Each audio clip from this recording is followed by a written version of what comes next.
सो hi everyone, मैं आज English की पोएट्री के वन शॉट करूंगा लेसन 1 क्लास 10th के लिए। ठीक है, तो आइए हम लोग शुरू करते हैं। पहले हम लोग इसके दोनों स्टैंजा को देखेंगे, फिर इसके सेंटर ऐड हो देंगे। स्टैंजा 1 क्या कहता है?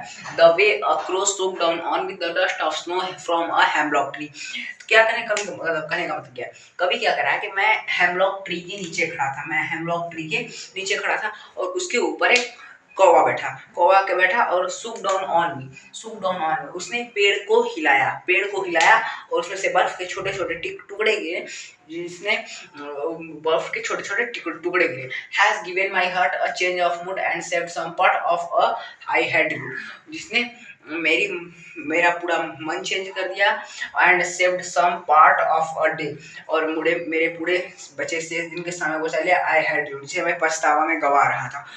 ठीक है, तो आप लोगों ने समझा आई इसके मैंने समझ से द वे करो। वे का मतलब आप लोग को पता होना चाहिए कि वे का मतलब होता है आप लोग का तरीका, बोलते हैं तरीका नहीं, वे मतलब होता है तरीका। और सुख का मतलब होता है, सुख का मतलब होता है हिलाना, सुख का मतलब हिलाना होता है। उसके बाद हेमलॉक ट्री का मीनिंग होता है, हेमलॉक ट्री का मीनिंग होता है जहरीले पेड़। और डस्ट ऑफ स्नो का मतलब होता है बर्फ के छोटे छोटे टुकड़े। ठीक है, as given my heart change of mood, इसने एंड सर्व समबडी, और यू का मीनिंग होता है कि पछताया हुआ, मतलब कि जो समय बर्बाद कर था उसे बचाना। और चेंज का मतलब डिफरेंस, मतलब बदलना। और उसके बाद आपका हो जाएगा मूड का मतलब कि मनोदशा, जैसे मन की दशा आपको बताना। ठीक है, और एक बार फिर से एक्सप्लेन कर देते हैं, आगे चलें। The way a crow shook down on with the dust of snow from a hemlock tree.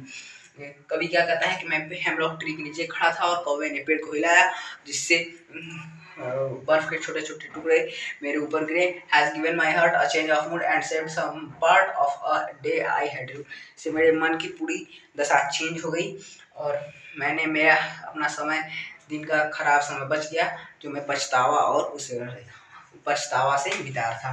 और इसके राइटर कौन है? Robert Frost. ये भी क्वेश्चन पूछता है। तो अब आइए हम लोग इसका सेंट्रल आइडिया देखते हैं। ठीक है, हाँ, तो इसका सेंट्रल आइडिया क्या कहता है पोएम का? The poem dust of snow is a beautiful poem of Robert Frost. ये पोएम जो है डस्ट ऑफ स्नो, ये रॉबर्ट फ्रॉस्ट के द्वारा लिखा गया है। The poem express the significance of small things in changing one's attitude. The poet has mention crow and hemlock tree. कवि क्या कहता है? कवि यही दर्शाता है कि कौवे ने ट्री को हिलाया तो मेरा पूरा मूड चेंज हो गया। This poem they are symbol of bedroom in hit describe dark depressive bitter side of nature. और वहाँ का नज़ारा बहुत ही सुंदर था। And snow particles fall on the poet thing change the mood of poem. Poet का मूड पूरा चेंज हो गया। The poet message should be that offer best even effort of situation. Poet इस मैसेज देना चाहता है कि कोई भी कोई भी काम बुरा नहीं होता, कोई भी काम बुरा नहीं होता, सब एक मतलब कि वो है, कोई सबका किसी न किसी का सबका मानना होता है। इसका राइटर कौन है? Robert Frost.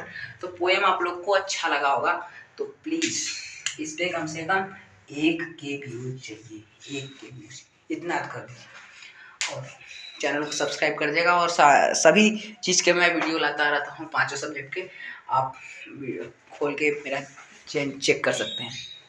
तो थैंक यू। ठीक है, बाय।